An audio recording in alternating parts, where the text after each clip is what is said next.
Good evening दोस्तों, मैं हूं दिनेश के वोरा। बहुत बहुत स्वागत है आपका वर्ल्ड व्यू के इस प्रोग्राम के अंदर। दोस्तों, भारत ने पहली बार टर्की को एक जवाब दिया है। अभी तक भारत ने कुछ भी नहीं कहा था, जबकि टर्की के एर्दोआन लगातार पाकिस्तान को अपनी सपोर्ट की बात कर रहे थे और हर चौथे दिन तीसरे दिन उनके बयानात आ रहे थे जहां पर वो पाकिस्तान को अपनी बड़ी सपोर्ट की कहानी दोहराते जा रहे थे। लेकिन भारत उससे प्रवोक नहीं हुआ और पहली बार भारत के विदेश मंत्रालय ने, बल्कि किसी मंत्री ने भी नहीं, स्पष्ट तौर से कह दिया कि भैया आप अगर पाकिस्तान की इतनी चिंता करते हैं तो फिर हमसे रिलेशन क्यों है। बड़ी सिंपल सी बात कही है। शायद ये पहली बार एक टर्स और बड़ा स्टर्न रिप्लाई जो है भारत की ओर से गया है। लेकिन इससे कोई फ़र्क पड़ेगा, मुझे ऐसा कुछ लगता नहीं, क्योंकि बिजनेस का तो लॉसेस स्टार्ट हो चुके हैं, वो सबको पता है। दूसरा, वॉशिंगटन डीसी के अंदर शूट आउट हुआ है और उसमें 2 इजरायली मार दिए गए हैं और मारने वाले ने लगातार कहा कि मैं पैलेस्टाइन का बदला ले रहा हूं। तो हम तो लगातार गज़ा के बारे में बातें कर रहे हैं कि वहां पर जिस किस्म का इस समय जो अत्याचार चल रहा है, तो अब उसका गुस्सा तो लोगों में होता है। तो अब उसकी परिणति जो है, बेसिकली 2 इजरायलियों को शूट आउट में मार दिया गया वॉशिंगटन डीसी में। और सारा दिन काफ़ी हलचल रही। CNN और चैनल पे, BBC के ऊपर, अंतर्राष्ट्रीय जो चैनल थे, इस खबर की काफ़ी चर्चा रही। तीसरा, बांग्लादेश सिमरिंग है। बांग्लादेश के हालात लगातार अंदर से ख़राब हो रहे हैं और ख़ास तौर से उनकी आर्म फोर्सेस और यूनिस के बीच में जो टसल है अब काफ़ी बढ़ती चली जा रही है। इस बीच उनके आर्मी जनरल के जो दौरे हैं वो भी काफ़ी हो रहे हैं। रूस से आए हैं, सुनने में आया कि शायद वो चीन भी जा रहे हैं। कह नहीं सकते क्या होगा, लेकिन फिलहाल स्थितियां बांग्लादेश की धीरे धीरे और बिगड़ती हुई नज़र आ रही हैं, क्योंकि अब ये सारे कॉन्फ्लिक्ट बांग्लादेश के अंदर से निकल के आ रहे हैं, जो कि आर्मी वर्सेस यूनिस है। क्योंकि आर्मी ने कहा कि दिसंबर से पहले चुनाव कराओ, आपके पास और कोई रास्ता नहीं है। तो मुझे लगता है कि चीज़ें तेज़ी से बिगड़ रही हैं। सबसे पहले बात करेंगे भारत और टर्की की इसके अंदर। तो आप सबका बहुत बहुत स्वागत है इस प्रोग्राम के अंदर।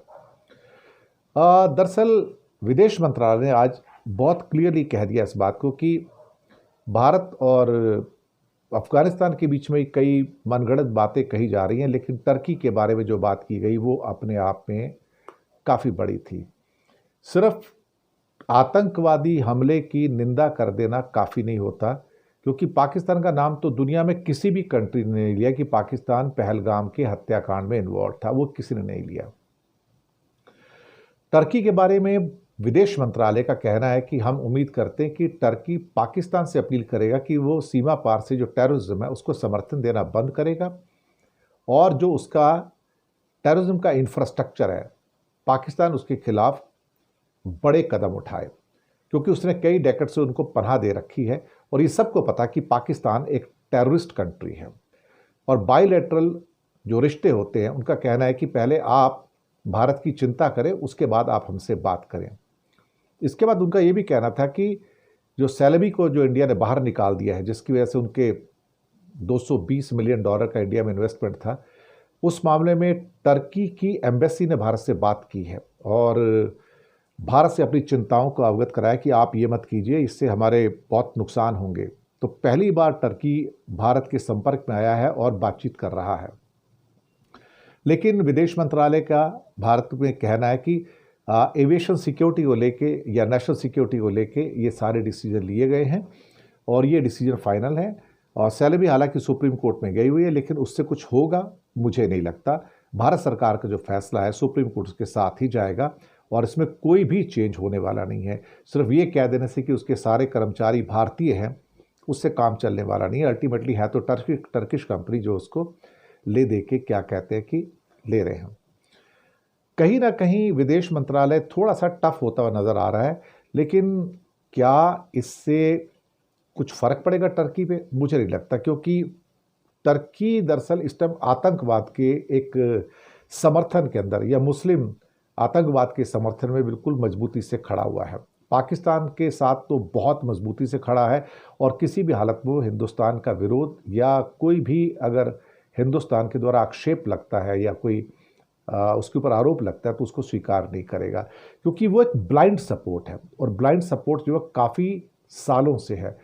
वैसे भी मुस्लिम खलीफा बनने के चक्कर में है टर्की, लेकिन भारत का एक कहना है कि आप ऐसे कंट्री को कैसे सपोर्ट कर सकते हैं जो टेररिज्म को नरिश कर रहा है, उसको पोषित कर रहा है, और जो टेररिज्म का नरिश करता है उसको तुम सपोर्ट करते हो। और युद्ध के दौरान आपने उनको ड्रोन दिए और बाकी हथियार भी दिए। हमने देखा है कि तुम्हारे जहाज़ भी आए थे, तुम्हारे हवाई जहाज़ भी आए थे, और उसके बाद भारत ने उन सभी सो कॉल्ड जितने टर्किश ड्रोन थे, TB1 TB2 टाइप के सोंगर जो ड्रोन्स होते, उन सब का कैसे सबको गिरा दिया था, वो भी दुनिया ने देखा। और उसके बाद टर्की की भद पिटी। एक्चुअली उनका बिजनेस जो था वो अपनी रेपुटेशन में था कि टर्किश ड्रोन्स आर बेस्ट, लेकिन भारत ने बता दिया कि उनके drones one of the worst drones हैं दुनिया के, और वो अपने आप को बैटल फील्ड के अंदर प्रूव नहीं कर पाए। और इंडिया ने अपनी Zu-23 और बाकी जो L-70 गन्स हैं और कुछ और गन्स हैं उसके द्वारा सारे के सारे ड्रोन्स को बहुत आराम से गिरा दिया। टर्की की चिंता यहाँ से निकलती कि उसकी जो अपनी डिफेंस इंडस्ट्री है जिसको वो नरिश कर रहा था, उसको काफ़ी चोट बनी है। तो ये जो सारे समर्थन की जो बातें निकल के आ रही है टर्की के द्वारा, वो अपने आप में अब भारत तो कुछ करने वाला है नहीं इसमें, ना ही भारत के लोग उनको समर्थन देंगे। और जो मेरे पास कुछ और जो खबरें हैं कि बहुत सारी फ़्लाइट्स जो टर्की की है इस टाइम खाली जा रही हैं, और हालात ऐसे हो गए हैं कि इंडिया से 56 फ़्लाइट्स टर्की की हैं इस टाइम, जिसमें कि मतलब टर्किश एयरलाइंस की फ़्लाइट्स भी कई जगह से हैं और इसके अलावा इंडिगो की फ़्लाइट्स भी कई जगह से हैं। तो कुल मिला के 56 कुल मिला के फ़्लाइट्स हैं। और मुझे कोई हैरानी नहीं होगी कि अगले 2-3 महीने के अंदर अंदर आपको इनमें से बहुत सारी फ़्लाइट्स बंद होती हुई नज़र आएंगी, उनको ट्रेड नहीं मिलेगा। उनके होटल्स, उनके रेस्टोरेंट्स, उनके जो सारे बिजनेस थे टर्की के अंदर, उनके बाज़ारों के अंदर जो इंडियन ख़रीदारी करते थे, 3-4 लाख इंडियन हर साल जाते थे, तो ऑलमोस्ट समझ लीजिए 30,000 भारतीय तो हर महीने वहाँ जाते थे, और 30,000 की बड़ी संख्या है। उनके सारे 5 स्टार होटल, 4 स्टार होटल काम करते थे, और बहुत बड़ा नंबर है इंडिया का, ये कोई छोटा नंबर नहीं है। तो चोट तो लगी है, ऐसी बात नहीं कि चोट नहीं लगी है। अब आते हैं एक दूसरी खबर के ऊपर जो बड़ी महत्वपूर्ण है कि वॉशिंगटन DC के अंदर ज्यूज एक म्यूजियम है, उसके बाहर भीषण गोलाबारी हुई है, 2 इजरायली नागरिकों की मौत हुई। और जो हमलावर था वो एक मुस्लिम था, और उसने कहा कि free Palestine, free Palestine, free Palestine के वो नारे लगा रहा था। ये दरअसल जो ज्यूज का जो संग्रहालय है जिसको म्यूजियम कहते हैं, जो हमलावर था उसको भी गिरफ्तार कर लिया गया है अमेरिका की पुलिस के द्वारा, और फ़िलिस्तीन को लेके नारेबाजी की गई। और इस मामले में इज़राइल की जो एम्बेसी है उसकी प्रतिक्रिया आई है, और ये दोनों जो मरने वाले व्यक्ति हैं इजरायली, वो इज़राइल की एम्बेसी के आदमी हैं। तो इसका मतलब ये कि जो डिप्लोमेट्स हैं 2 वो मारे गए हैं। अब ये करीब करीब रात को 9:15 बजे का मामला है वहाँ पर, और उसके बाद पुलिस तुरंत पहुँच गई थी। एक पुरुष और एक महिला जो इजरायली डिप्लोमेट्स हैं, यानी कि इजरायली एम्बेसी में काम करते हैं, वो मारे गए हैं। वहाँ के जो एम्बेसी के जो इजरायली डिप्लोमेट्स हैं, जो कि उनके एम्बेसडर हैं डैनी डैनन ने, उनका कहना है कि इस बहुत भीषण गोलाबारी में इजरायली एम्बेसी के कर्मचारी घायल हुए हैं और 2 कर्मचारी मारे भी गए हैं, और इसको एक घृणित कार्य जो है करार दिया गया है। इस पर बहुत सारे लोगों की अब रिपोर्ट्स आ रही हैं, और जिसमें अमेरिका से भी रिपोर्ट्स आ रही हैं, इजराइल से भी रिपोर्ट्स आ रही हैं, नेतन्याहू की भी रिपोर्ट्स आ रही हैं, और जिसमें ख़ास तौर से ताल नईम जो है spokes person at the Israeli embassy in Washington, he said कि 2 staff members of Israeli embassy were shot this evening at the close range while attending A Jewish event at the capital Jewish museum in the Washington DC। इसके अलावा attorney general के भी statement आए हैं, और जो ambassador है उनके भी स्टेटमेंट आए हैं। तो काफ़ी हद तक देखा जाए तो ये जो सूचना है इसने रैटल किया है। तो पैलेस्टाइन के अंदर जितने भी अत्याचार हो रहे हैं इस समय, गज़ा के अंदर जो अत्याचार हो रहे हैं, वेस्ट बैंक में जो अत्याचार हो रहे हैं, ये उसका एक एग्जीबिशन है कि जहाँ पर लोग उसका विरोध कर रहे हैं। और अभी तक ये क्लियर नहीं है कि जिस आदमी ने इनको मारा है कि मुस्लिम तो वो है तो पता लग गया, लेकिन क्या वो खुद भी पैलेस्टाइन है या किसी और देश का मुस्लिम नागरिक है, ये अब मेरे पास अभी तक इसकी इंफॉर्मेशन नहीं है। आते हैं, बहुत बड़ी खबर बांग्लादेश की है कि बांग्लादेश में एक तो रखाइन जो ह्यूमन कॉरिडोर की बात हो रही थी, जो अमेरिका ने कहा है यूनुस को, और यूनुस तो वैसे भी अमेरिका के साथ चलते हैं, आपको पता है, और चीन के भी साथ चलते हैं। अमेरिका और चीन दोनों इस टाइम एक साथ चल रहे हैं। लेकिन बांग्लादेश के अंदर आर्मी वर्सेस यूनुस इस टाइम जो खबरें निकल के आ रही हैं वो चिंता पैदा कर रही हैं। क्या वहां पर भी एक तख्ता पलट होने जा रहा है, एक सियासी उलटफेर होने जा रहा है?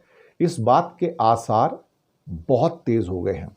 बांग्लादेश की जो आर्मी के जनरल हैं जनरल वकार जमा, उन्होंने मोहम्मद यूनुस को कहा है कि आप जल्दी चुनाव करवाइए, आपके पास कोई रास्ता नहीं है। ये शायद एक ऐसी टिप्पणी है बांग्लादेश के सीईओ यूनुस के ऊपर कि यूनुस लगातार टालते जा रहे हैं चुनाव को, ये सबको पता है। और पहले 3 महीने की बात करते थे, फिर 6 महीने की बात करते थे, अब वो जून 2026 की बात करते। तो इसका मतलब है कि वो उसको समय को he is buying the time, और कैसे भी करके टाइम निकल जाए उसको, और जब तक टाइम मिलता है तब तक गद्दी पे बैठे रहें। तो अब जनरल वकारुज्जमा जो है वो कहते हैं कि दिसंबर से पहले चुनाव कराओ और मैं आपको रोहिंग्यास के लिए रखाइन ह्यूमन कॉरिडोर नहीं बनाने दूंगा। ये एक ब्लडी कॉरिडोर है और ब्लडी कॉरिडोर नहीं बनेंगे यहाँ पर म्यांमार और बांग्लादेश के बीच में, जहाँ पर बांग्लादेश की सॉवरेनिटी के साथ आप कॉम्प्रोमाइज़ कर रहे हैं, क्योंकि आप अमेरिका के पिट्ठू बन के दरअसल अमेरिका के आगे झुक गए हैं और सब उसकी सपोर्ट से ये हाँ कर रहे हैं। जनरल वकार ने ढाका में कहा कि इंटरिम गवर्नमेंट को दिसंबर तक चुनाव कराने होंगे, ये ऑर्डर दिया एक किस्म से। और वहाँ भी चुनी हुई सरकारों का तख्ता पलट तो होता रहा है, शेख हसीना का भी तख्ता पलट हुआ, ऐसी बात नहीं है। लेकिन अब बांग्लादेश की आर्मी फिर से कह रही है कि आप करो, अदरवाइज आप टाल मटोल के बहाने नहीं ढूंढ सकते। तो टकराव की स्थितियां पैदा हो चुकी हैं। अब एक इंडिया टुडे की भी एक रिपोर्ट आई है जिसमें जनरल जमा जल्दी चुनाव को कराने के बाद सेना को वापस बैरक्स में भेजना चाहते हैं, ताकि लोग उनको लोकतंत्र के हितैषी के रूप में याद करें, ना कि एक तानाशाह के रूप में।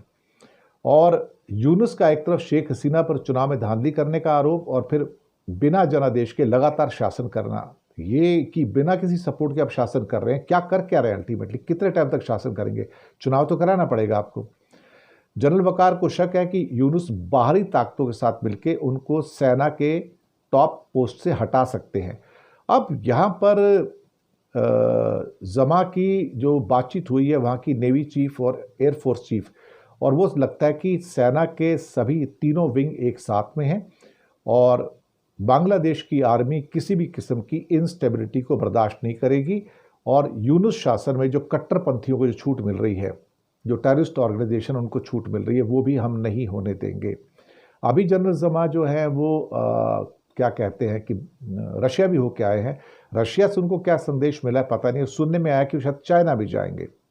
लेकिन अमेरिका दरअसल म्यांमार के साथ जो रोहिंग्यास का रखाइन ह्यूमन कॉरिडोर बनाने की बात कर रहे हैं, उसको दरअसल खूनी गलियारा, खूनी कॉरिडोर कहा, यानी कि ब्लडी कॉरिडोर कह के जमा ने इसको रिजेक्ट कर दिया कि बांग्लादेश को दरअसल अमेरिका सरकार सिविल वॉर में घसीटना चाहती, जो कि म्यांमार में हो रही है। हम उनकी सिविल वॉर का हिस्सा क्यों बने? और ये मुद्दा अमेरिका के एक और करीबी हैं जो कि खलीलुर रहमान हैं, जो कि नेशनल सिक्योरिटी एडवाइज़र भी रहे हैं, वो भी बार बार अपना क्या कहते हैं कि संकेत दे रहे हैं। इवन बीएनपी भी इस रखाइन ह्यूमन कॉरिडोर के खिलाफ है। बांग्लादेश की परिस्थितियां बहुत बहुत क्रिटिकल और बहुत कॉम्प्लेक्स होती चली जा रही हैं। तो बांग्लादेश की सेना इस टाइम बहुत एंग्री है और उन्होंने सीधा कह दिया कि यूनुस तुम ये कर नहीं सकते, हम तुम्हें ये करने नहीं देंगे, तुम्हें जो करना है कर लो। और even national security advisor Rahman ने भी गलियारे से पल्ला झाड़ लिया है।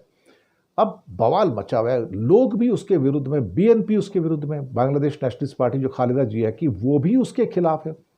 हालांकि उनके जो एनएसए है, नेशनल सिक्योरिटी एडवाइज़र, बार बार अपने बयान बदल रहे हैं, लेकिन एक बात बिल्कुल पक्की होगी कि ऐसा लगता है कि इस समय धीरे धीरे जो कॉन्फ्रंटेशन है बांग्लादेश की आर्मी और यूनुस के बीच में वो बढ़ रही है।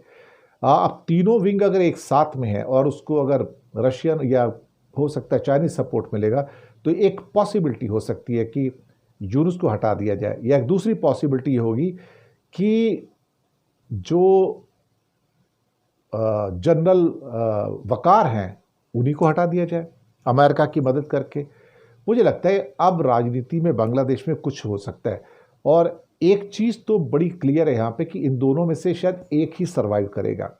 या तो जनरल जमा जो हैं, वकार जमा, वो जमा सरवाइव करेंगे, या यूनुस सरवाइव करेंगे। बहुत कुछ डिपेंड करेगा कि चाइना की सरकारें या रशिया की सरकारें, या फिर हो सकता है कि अमेरिका की सरकारें किसे सपोर्ट करती है। लेकिन ओपनली तो कोई भी सपोर्ट नहीं करेगा। अंदर ही अंदर जो भी कू होना है या तख्ता पलट होना है, उसको किस ढंग से ये पूरा का पूरा उसको डील किया जाएगा, हम इसके बारे में फ़िलहाल कुछ नहीं कह सकते। लेकिन चीज़ें बहुत खतरनाक मोड़ पे है इस टाइम, बहुत ही खतरनाक मोड़ पे है। और अगर स्थिति को नहीं संभाला गया तो बांग्लादेश के अंदर जो सिमरिंग कंडीशंस हैं वो अपने आप में बहुत बड़ा है। देखते हैं अभी क्या होता है, लेकिन फ़िलहाल तो जो स्थितियां हैं वहाँ पर काफ़ी क्रिटिकल हैं। तो इसी के साथ हम आपसे आज्ञा लेते हैं दोस्तों, और आपसे भी रिक्वेस्ट करेंगे हमारे चैनल को सब्सक्राइब कीजिएगा, हो सके तो छोटी छोटी आर्थिक मदद कीजिएगा। नीचे हमने आपके लिए यूपीआई नंबर और बैंक अकाउंट नंबर दोनों दिए हैं, किसी एक को चुनकर छोटी सी मदद करेंगे तो अच्छी पत्रकारिता को बचाने में आपका जो सहयोग है वो हमारा मददगार साबित होगा। 9:30 पे हम लेके आएंगे आपके लिए वर्ल्ड न्यूज़। जी हाँ, डेली न्यूज़ इंडिया 1.0 के ऊपर लिंक नीचे हमने दिया हुआ है, ज़रूर आइएगा, हम आपका इंतज़ार करने वाले हैं 9:30 PM पे। तो तब तक के लिए विदा लेते हैं आपसे, और गुड नाइट।